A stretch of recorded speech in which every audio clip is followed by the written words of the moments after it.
40 Radio. ADN 40 Radio. Siempre conmigo. ¿Qué tal? ¿Cómo le va? Es un gusto saludarlos aquí en La Espuma de los Días.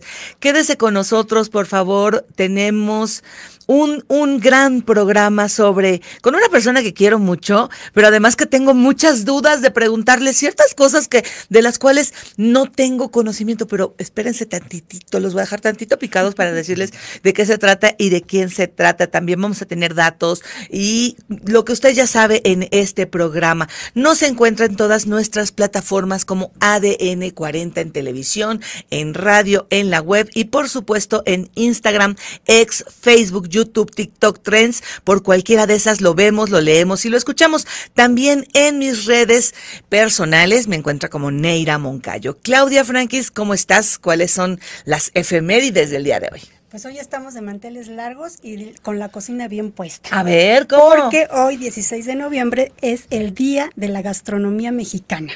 Un día como hoy, pero de 2010, la UNESCO la declaró Patrimonio Inmaterial de la Humanidad por su creatividad y diversidad de texturas, olores, sabores, colores. De acuerdo con los expertos, la cocina mexicana se caracteriza por la fusión de influencias indígenas, europeas y africanas. Este día, chefs mexicanos y de todo el mundo pues participan en festivales gastronómicos, de concurso, todo esto para enaltecer la comida mexicana. Así es que provecho y a darle que es mole de olla. A darle que es mole de olla. Muchas gracias, Claudia. Gracias, Ney.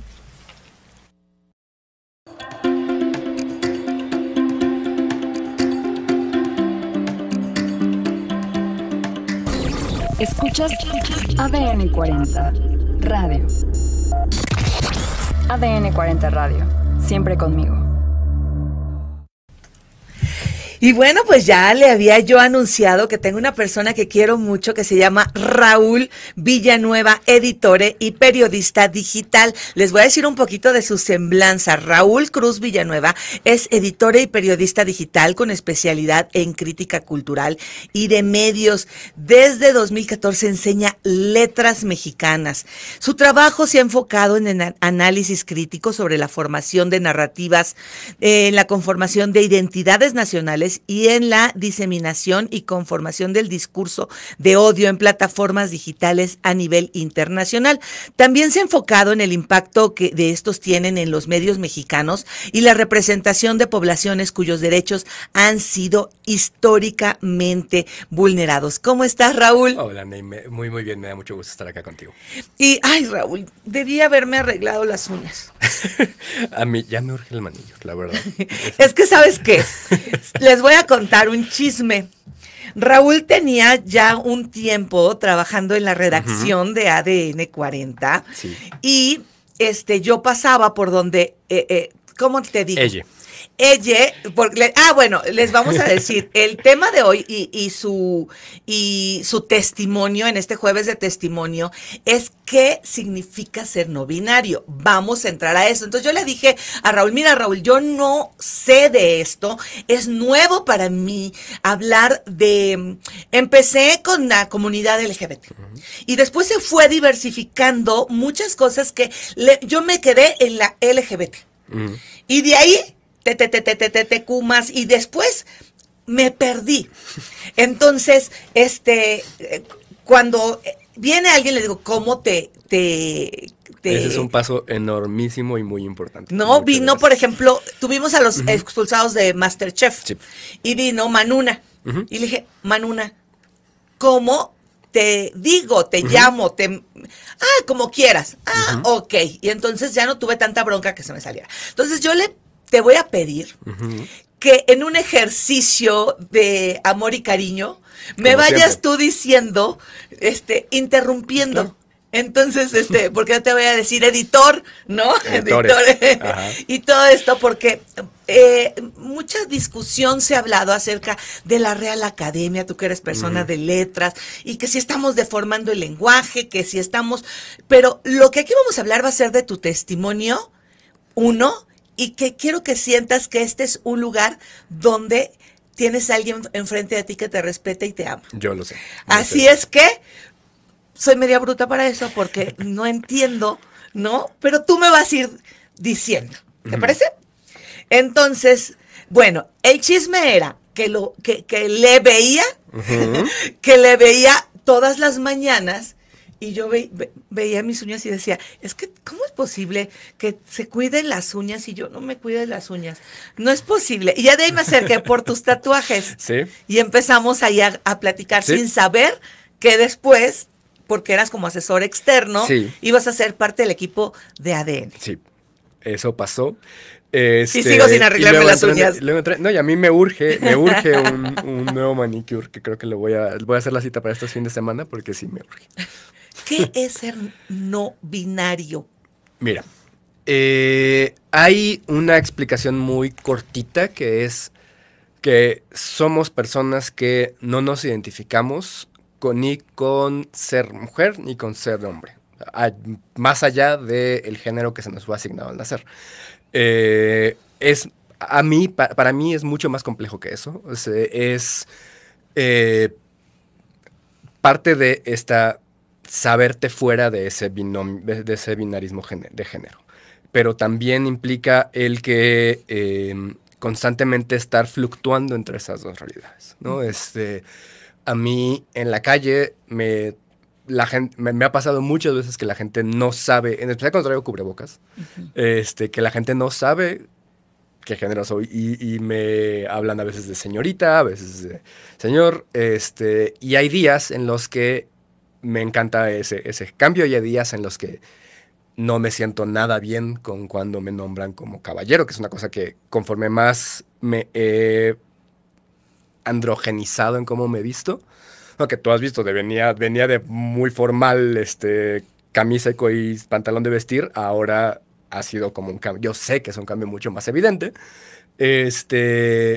y ahora cada vez es más evidente que la gente en la calle les conflictúas su idea de cómo es la sociedad y cómo debes de ser leída por esas personas, ¿no? Entonces, para mí, la no binariedad es poner en quiebre muchísimas de las cuestiones y explorar uno mismo esas cuestiones de género. Que el género no es binario, el sexo tampoco es binario y estamos fluctuando en múltiples realidades. Además, pues, tomando también quiero hacer como el punto de que el lunes pasado asesinaron a la persona binaria más visible de México, a Ociel Baena, Ale Magistrade, y fue un golpe muy brutal para toda la comunidad trans, porque las personas no binarias estamos dentro del paraguas de lo trans. A mí me gusta mucho una metáfora que una amiga decía, que las personas trans somos una tienda de paraguas. Y lo LGBT es una tienda de paraguas, porque dentro del paraguas, justamente como se hace LGBT, hay muchísimas identidades. Pero dentro de las personas trans habemos otro paraguas, que son las personas no binarias y las personas transbinarias, pero dentro de lo no binario hay otro paraguas, que son las personas no binarias, las personas género, las personas bigénero, o sea, que las personas que son género no conformes, o sea, que como platicabas, ¿no? De Manuna, hay personas no binarias que utilizan sin ningún problema todos los pronombres, y habemos personas que utilizamos solamente uno. Y como chiste también decimos que nuestros pronombres y como nos llamen es ya como sea, porque no tienes la energía todo el tiempo de estar corrigiendo, ¿no? Porque luego va a venir la gente de es que eso es malformar el lenguaje, y es algo que Le Magistrade hacía todo el tiempo en sus redes, ¿no? Confrontar esa idea, que el lenguaje y la RAE no importan cuando estamos hablando de la dignidad de una persona. Mira, yo soy muy a mí como persona y como mujer, a mí no me importa que me digan los periodistas y me siento incluida, ¿sabes? Sin embargo, si yo sé que a ti no te incomoda, por este cariño que te tengo, yo no te quiero incomodar. ¿Sí me explico? Entonces, si a alguien le incomoda que le digan la periodista, pues bueno, es la periodista, o sea, porque cada uno tenemos esta parte de saber en dónde nos molestan o no nos molestan o nos gustan, y cada quien tiene ciertas cosas, identidades no solamente de género, ¿no? culturales, de lugares donde nacimos, de muchas cosas. ¿No has pensado el tema de que a veces para la gente también es complicado, ¿no? Sobre todo por temas culturales, de educación, de machismos o de, no sé, el que no sea personal, el llamarte de una u otra forma? Sí, no. Mira, hay un poeta, comediante, activista que se llama Luke, que es de ascendencia india, si mal no me acuerdo, que decía, y me encanta cómo lo frasea, que no es cuestión de comprensión, es cuestión de compasión. No me interesa y no tengo la energía para explicarle a todo mundo mi identidad. Claro. Lo que yo espero y lo mínimo que necesito y lo mínimo que exijo de la gente es compasión y empatía, ¿no? Claro, fíjate que cuando aquí empezó y yo llegué a Proyecto 40 en ese entonces, me encuentro con Farándula 40 y me encuentro con una serie de personajes como Manigui, Supermana, que empiezan a convivir conmigo, y entonces yo digo, y ahora sí que no les pregunté cómo te digo. Entonces yo veía Maniguis de Maniguis y le hablaba de la. Lo veía de personificado frente, le hablaba de lo. Nunca me dijo nada, nunca le pregunté. Pero creo que lo ideal, si estás en un ambiente cercano, preguntar, es preguntar. Y Sí. así, Sí. con esa parte. Raúl, me quiero ir más para atrás. Ok. Naces y le dicen a tus papás, es niño, ¿no? ¡Bravo! Y entonces empiezan a comprar la ropita azul y empiezan a comprar el carrito, supongo. Tengo una historia buenísima. A ver, con eso. dímelo. Hay veces en las que parece que traemos ya puesta la estrella, ¿no? Antes de nacer. Cuando yo nací, mis padres estaban pasando por una terrible situación económica. Mi mamá había sido maestra en una escuela judía en el oriente de la ciudad por como 6 años. Estaban súper jóvenes cuando me tuvieron, tenían 24 y 22, si mal no me acuerdo. Solamente mi papá trabajaba, estaba entrando en su trabajo del que apenas se jubiló. Entonces, sabían que querían tener 2 hijas. Y su idea fue la ropa de bebé. Estás diciendo ahorita hijes, pero en ese momento, ¿qué querían tener? Hijes me refiero a que... ¿Hijos o hijas? Querían uno y uno. Ah. Acabaron teniendo una y una. Entonces mis padres siempre fueron muy pragmáticos. Entonces la idea fue, vamos a comprar ropa verde y amarilla porque la pueda reusar la siguiente. Ajá. Y pues eso pasó. Mira, Entonces, o sea, no hubo el cobertor azul. No hubo cobertor azul, no hubo carritos, porque fue en una intención de ahorrar dinero frente a las... O sea, estábamos hablando del 88, acababa de ser la devaluación horrible del 86, ¿no? Entonces, pues, ¿de dónde saca? Y el temblor del 85, mis padres se casaron en diciembre del 85.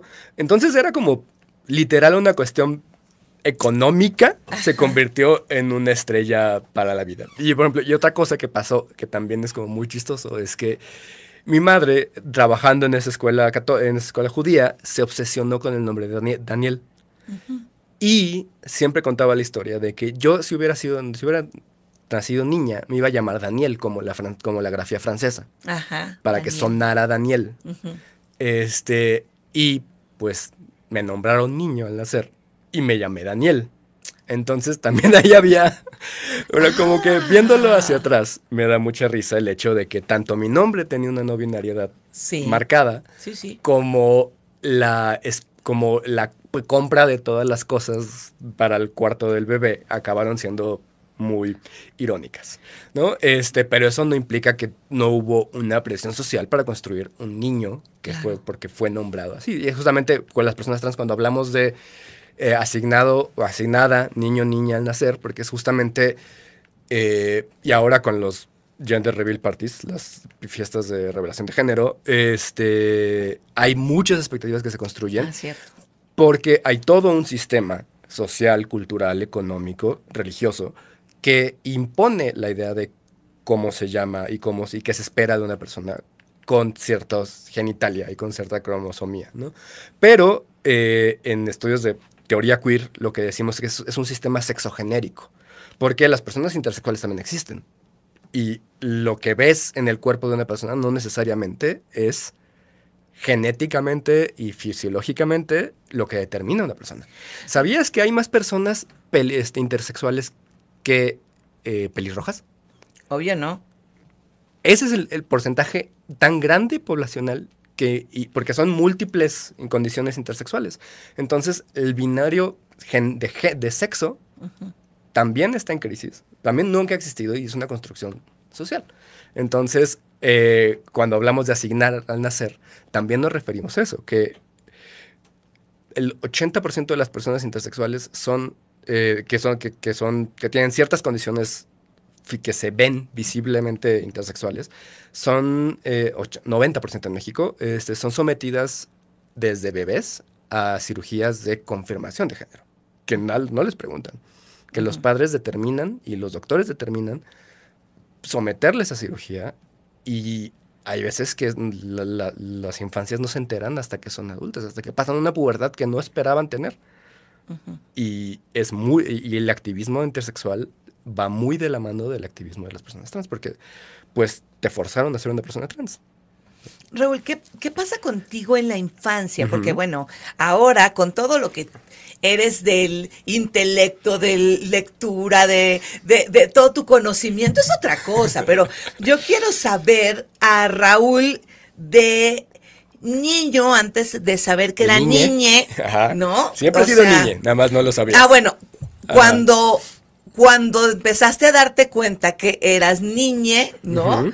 ¿Y qué pasaba contigo? ¿Qué pasó a tu alrededor? ¿Lo hablaste? ¿No lo hablaste? Una vez que tuve la revelación, y volteé a ver hacia atrás, como que todo fue muy evidente. O sea, es esta frase gringa de bueno, ya se me fue cómo se llama, pero ver para atrás tienes visión perfecta.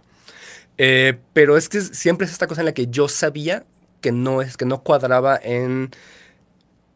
con el grupo de los niños, ¿no? O sea, yo nunca me sentí cómodo ahí, porque además sufrí bullying toda mi vida, ¿no? O sea, yo siempre fui un niño muy femenino, muy, muy femenino. Era muy chiquite, hasta la pubertad fue que me estiré. Me sentía mucho más cómodo con niñas, con mis tías, con personas femeninas, pero tampoco me sentí cómodo con el grupo de niños gay que siempre se forma porque se defienden unos a otros. Entonces, para mí siempre era como, yo no quepo en esas expectativas, ¿no? O sea, yo no estoy ahí, y siempre estaba como desde fuera. Mis padres, al ver eso, me meten a deportes, y eso, pues, incrementaba el acoso escolar, ¿no? Que de entrenadores, que de los compañeros del equipo. Entonces, fue una infancia muy complicada y una pubertad aún peor. Porque justamente yo no cuadraba ahí. Yo sabía que no estaba cómodo ahí. Y siempre, lo que yo hice y lo que platicando con otras personas trans hicimos en esos años tenías dos opciones: o hacerte invisible, que era lo que yo recurrí, o desarrollar mecanismos de defensa, ¿no? O sea, yo justamente desarrollé la capacidad intelectual de ridiculizar intelectualmente a las personas que me agredían, ¿no? Tratando de ser la persona más inteligente del cuarto, que luego se convierte en un problema porque pues es un caparazón que luego utilizas para agredir.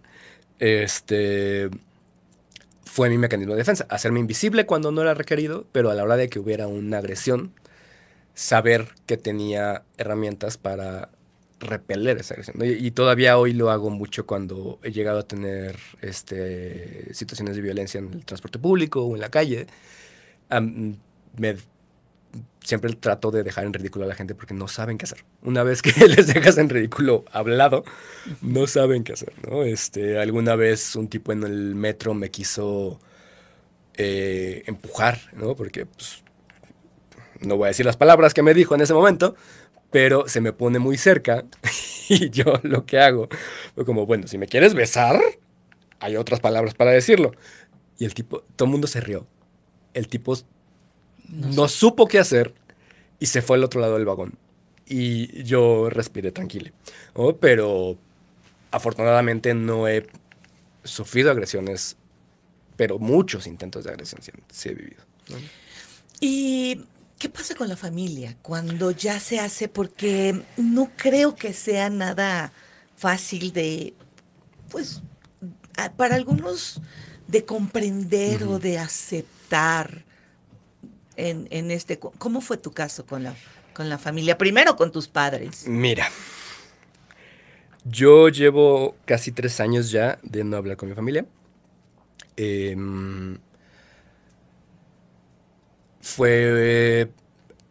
Técnicamente no he salido del closet explícitamente con ellos. Nunca tuve la oportunidad de tener esa plática. Porque en el momento en que yo decido nombrarme públicamente como una persona no binaria, lo hago a través del internet, que es como muy irónico el que lo haya gritado al internet antes que tener esa plática en privado con mis padres. Porque había intentado en varias ocasiones hablar con mi madre al respecto. Y la respuesta fue muy a la defensiva. Entonces, pues ves que el horno no está para bollos, como aprovechando la efeméride, no está para virotes. Entonces me eché para atrás, dije, no es el momento, pero yo ya no quería, yo quería decirlo en mis términos. Entonces aproveché lo que yo sabía hacer, lo que yo sé hacer, que es escribir, y salí del closet públicamente en internet.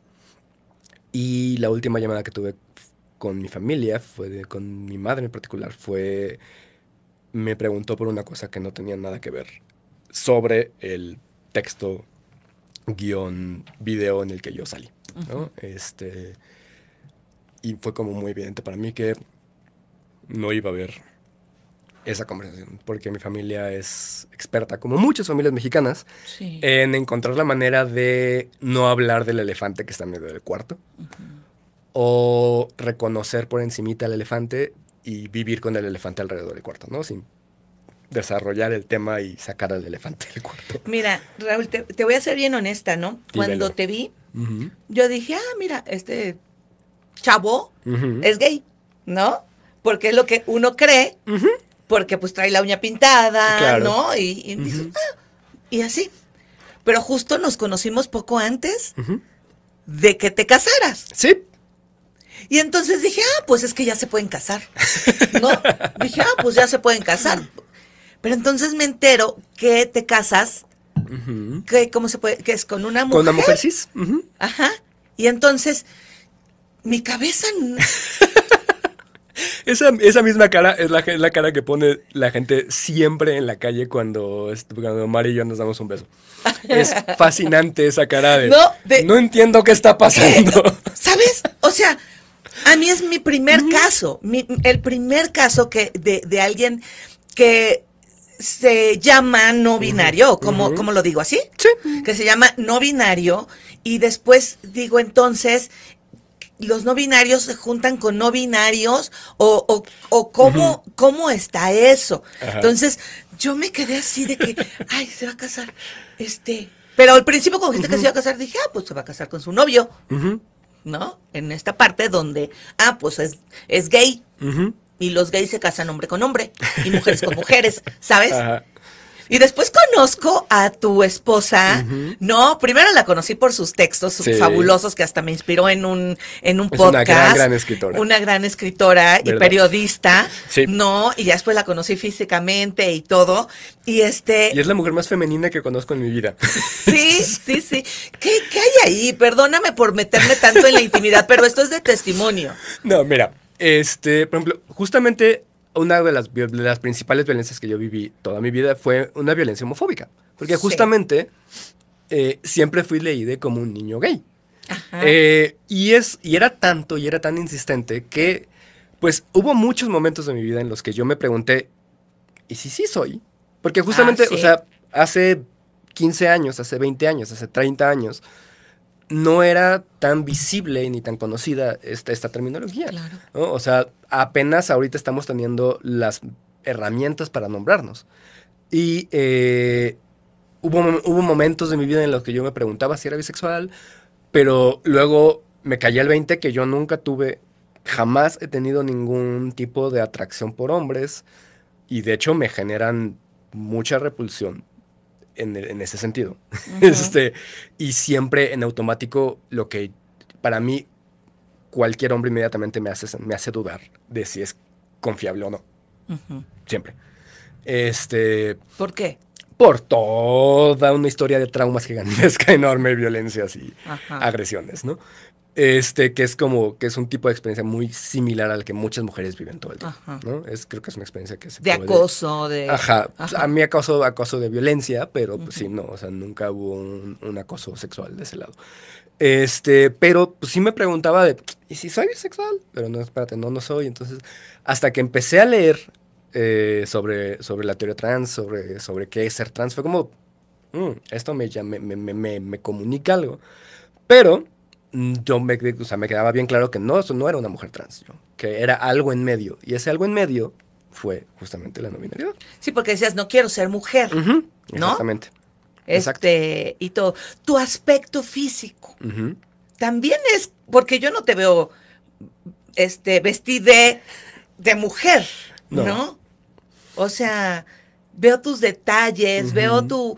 O sea, te veo, ¿sabes qué? Como Raúl, ¿no? Raúl, ¿crees en Dios? No. ¿No crees en Dios? No. Y cuando llegues al cielo y lo veas, ¿qué vas a hacer diciendo no creía en Dios? Mira, ¿cómo se llama? Es el dilema de Descartes, ¿no? Es esta cuestión filosófica, esta duda filosófica en la que cuando en el siglo XVIII Descartes escribía, justamente era esa duda, ¿no? ¿Qué pasa si vives toda tu vida como atea y llegas y resulta que hay un Dios? Que había un Dios. Decía, la pregunta, la salvación del alma inmortal es tan pesada que más vale abrirse sugerencias a negarlo por completo. Yo creo, y es como una cosa que he desarrollado a lo largo de los años, creo en las personas en las que tengo cerca. Creo que los actos de humanidad y los actos de empatía y los actos de cariño que me han ayudado a sobrevivir toda mi vida es lo que tengo más cercano a una especie de religiosidad. Porque mis amistades son las que me han sacado de mis momentos más oscuros, porque mi familia elegida es la que me ha apoyado cuando la he pasado muy, muy mal, porque amistades son las que me han dado chambas, me han dado acercamiento a chambas cuando he estado sin trabajo. Y porque y gracias a mis amistades y gracias a Mariana y gracias Mariana es mi esposa, es que he podido nombrarme y encontrarme y o sea, para mí esas son mi religiosidad, mi creencia religiosa. Entonces, Raúl, yo te quiero dar las gracias porque, híjole, yo me pasaría horas aquí hablando contigo y yo te quiero dar las gracias, sobre todo porque tú sabes que yo soy una mujer cristiana, sí. que ama a Jesús, que para mí mi razón de vida es Jesús y que a mí me salvó de perderme el encontrarme con Dios de cerca. Así como tú dices que te salvas encontrarte con, a mí mi manera de encontrarme. Y yo te quiero decir algo. O sea, en mí tienes a una amiga que te ama y te respeta. Que si soy bruta, no me eres perdones porque voy a decir a lo mejor a veces cosas, ya voy a decir, los niños se visten de azul y las niñas se visten de rosa y tengo yo todo ese tipo de pensamientos, ¿sabes? Pero yo estoy segura que, bueno, ya nos veremos allá si hay algo, si no hay algo, para mí hay. Y yo sé que si en mi mundo de que si hay, Yo sé que Dios te ama sin importar cómo te vea y te sienta la gente. Y que en mí, Raúl, tienes a una familia. Aquí, y si no estamos aquí, fuera de aquí. Gracias, gracias, gracias por enseñarme esto que yo a veces no comparto y no entiendo. Pero lo que sí comparto es el amor de una persona. Una persona, porque no sé, de corazón a corazón y de amor a amor. Y gracias por enseñarme que hay otros mundos y que hay otras cosas. Y te quiero mucho. Yo a ti te quiero muchísimo. Muchas gracias. Y me conmuevo porque saben que esto es así es la vida, ¿saben? Nos la pasamos peleando, nos la pasamos juzgando, nos la pasamos viendo nuestras diferencias. Y no vemos, y Raúl y yo tenemos muchas diferencias de gustos de música, de gustos de libros, de a lo mejor de color de uñas, ¿saben? Pero también tenemos muchas cosas en común, Y te doy las gracias y ya me despido, como ya sabe usted, de la abundancia del corazón habla la boca. Nos escuchamos.